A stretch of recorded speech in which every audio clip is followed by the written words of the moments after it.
Monique. Irène Frachon tenait à mettre des visages sur le drame du Mediator. Yves, qui est un Brestois. Josie, qui a tellement souffert. Toutes ont été opérées à cœur ouvert. Voilà ce qu'on leur pose, la prothèse qu'on pose pour remplacer la valve mitrale et qui fait tic-tac, tic-tac, toute la nuit comme un réveil, qui s'entend même à l'extérieur du corps par les enfants qui ne veulent plus faire de câlins. Monique Marin, elle aussi, a été opérée des valves cardiaques en janvier dernier. Moi, je suis passée du jour au lendemain, en gros, je suis passée d'une vie normale à une vie à mi-temps. C'est-à-dire que le matin, je peux faire quelque chose, l'après-midi, c'est même pas la peine d'essayer. 3 ans de Mediator pour maigrir, et ce n'est pas tout.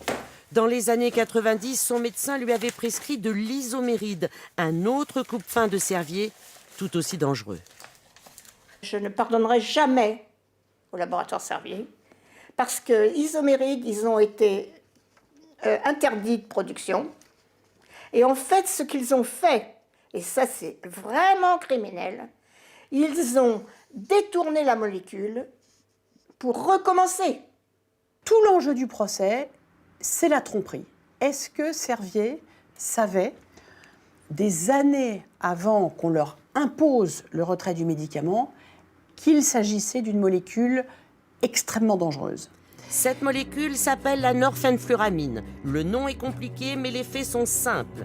Les médicaments de Servier, les 2 coupe-faim, le Pondéral et l'isoméride, et l'antidiabétique Mediator, tous, une fois avalés, produisent dans l'organisme la même molécule, la norphenfluramine.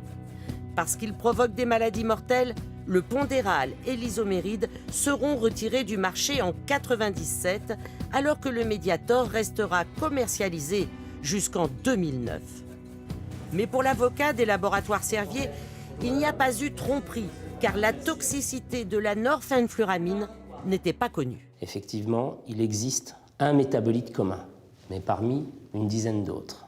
Non, les laboratoires Servier n'ont pas trompé les personnes qui ont consommé du Mediator. Le tribunal aura 6 mois pour trancher cette question centrale de la tromperie.